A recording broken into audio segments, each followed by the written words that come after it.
Well, it's so nice to have some good news, and yesterday we got great news from British Columbia. If you care about respect for taxpayers' dollars, joining me now from Vancouver is our friend Jordan Bateman, the British Columbia boss of the Canadian Taxpayers Federation. Jordan, welcome back to the show. Congratulations, you won the great referendum on a transit tax. Tell me the good news. Well, this was a huge victory for taxpayers, and a bunch of people made it possible. But the mayors, the big government, big unions, big environment, big business, they were all trying to shove a sales tax down the throats of the public, 0.5% provincial sales tax to fund a very wasteful agency here called Translink. They spent $7 million taxpayer dollars trying to buy votes. We spent $40,000 raised from donors, and we came out on top, 62 to 38. So a big victory for taxpayers. 62% to 38, that's almost 2-to-1 against, and yet they outspent you, I don't know if I can do the math quickly enough, what, 200 to 1, 150 to 1? Yeah, about 175 to 1. But here's the great stat.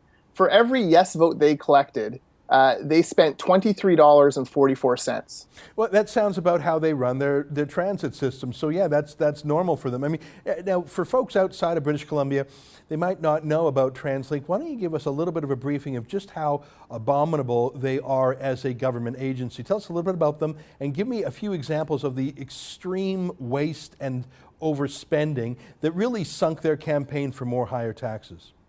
Yeah, Translink is the Lifetime Achievement Award winner from the Canadian Taxpayers Federation for wastefulness this year. Those are the, you see the trophy over my shoulder here. Those 4 golden pigs. Hey, that's, tell me why they're so piggy. Tell me what they've done that won them that dishonorable award. Well, a number of different things. Well, first of all, they pay their executive suite more than any other transit agency in North America. Their CEO last year made $480,000. So more than New York. So New York, one of the busiest subway systems in the world. LA, a massive city. Chicago, yeah, they've got the elevated train there. And BC pays theirs more than New York because it's tougher to do, or because taxpayers are more gullible? What's going on? Well, because taxpayers have let them off the hook for too long. And they have a board of directors. They actually have 6 boards of directors. They have 3 operating companies under the Translink banner. They just, the redundancy within Translink itself, and they're very prone to the terrible government vanity project where they from their core mandate and spend a bunch of money on things that don't move a single person a single inch. And that to me is the most grievous sin of theirs, is that they're blowing money on art projects and $40,000 television screens, executive bonuses. $40,000 television screens? How do you do, what kind of TV screen is that? Is that like one of those mega, what is that? What do they justify that? What's a bus company spending as much money on a small bus on a TV screen? What was that about? Well, they decided that they didn't like having to handwrite notes. They used to handwrite notes and stick them on SkyTrain stations when the SkyTrain was down. And they got tired of that, so they decided to invest in a fancy new television system. When we went and checked the 13 TVs that were installed at about $550,000 total, we found only 4 of them were working. Oh my God. So they had multiple $40,000 TV screens and they weren't even working. I can see why British Columbians ignored the $7 million in government propaganda to get them to spend more, and why with your tiny grassroots war chest of $40,000. So basically one TV set would have paid for your whole campaign. I can see why you guys won. Now I want to say one more thing, because you weren't just up against Translink. You were up against all the big city mayors of the Lower Mainland, up against the big government sector union workers who want more money, against every grasping hand that says, oh, jack up the HST 0.5%, because this is what this was, right? They would just piggyback that on top of the HST, right? Well, correct. We don't have HST in BC, but they would have added it to the provincials. To the PST, sorry, I'm getting my phraseology wrong. Thank you for correcting me. They got a thumping. Now, how, did you have any allies? I mean, I guess you had the people, which meant you didn't need any of the fancy folks. Did anyone of stature or authority, did anyone in the establishment stand with the taxpayers? Because if not, I would like to say that this wasn't just a renunciation of high taxes. It's a renunciation of the broader political establishment. It reminds me a tiny bit of the Charlottetown Accord from 20 odd years ago that BC rejected 60 to 40 also. That maybe this was more than a rejection of high taxes, it's a rejection of all the people whose grasping hands wanted those high taxes.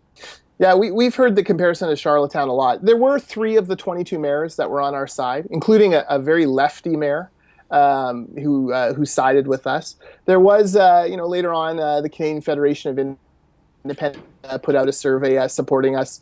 So the Fraser Institute as well. There were smaller groups, but we were really carrying the ball here. And the amazing thing about this is it wasn't just fiscally conservative people who voted against this tax. We had very, progressive people. We had far left people. We had people in the center, all across the political spectrum. They came together to say, no more money for an agency that wastes so much of it. And to me, that's the most hopeful sign for a government that I've seen, certainly in the past 5 years around here. I accept your point because, of course, if you're getting 62% of voters, you're not just going to be tapping into people who vote provincial Liberal or federal Conservative. You're obviously getting people from various parties. That's very thoughtful of you to point that out. What was the voter turnout, by the way? Voter turnout ended up at 51%. That's very high. That's very high. That's higher than a lot of federal or provincial elections, much higher than most municipal elections. People obviously cared about this. I'm quite surprised by that. Yeah, in fact, virtually endorsed the yes side. In their own communities, far more votes were cast for the no side than they actually got in their own elections. So there are mayors who are in serious trouble next time they go out door knocking. Well, that's just great. I want to thank you so much. We did talk to you once or twice. Once when I was out there in Vancouver, we had a hello in person, and we talked to you in Skype once before. I'm so proud of you for standing athwart the hurricane that was blowing against Vancouverites and saying, no, I stand up for lower taxes. So congratulations to you. What is your website, just in case any of our viewers want to chip in to help you cover those lingering expenses? Well, what's the website? If people want to help you pay the last of your bills that are probably just trickling in, where could people send 50 or $100 to, or even 15 or even $5? Where would they go? Yeah, go to taxpayer.com. That's the CTF website. It's there. And if you're interested in knowing more about Translink, go to the fantastic website masterminded by Hamish Marshall and Brendan Jones, notranslingtax.ca. notranslingtax.ca. Of course, Hamish is a friend of ours here at The Rebel. Well, listen, thank you and congratulations to you. And every Canadian is in your debt because that would have been a terrible precedent for higher taxes. You didn't just do British Columbians a favor. You did all of us a favor, and that's why we love you at the Taxpayers Federation. Take care, my friend, and thanks for joining us today. Thanks for having me, Ezra.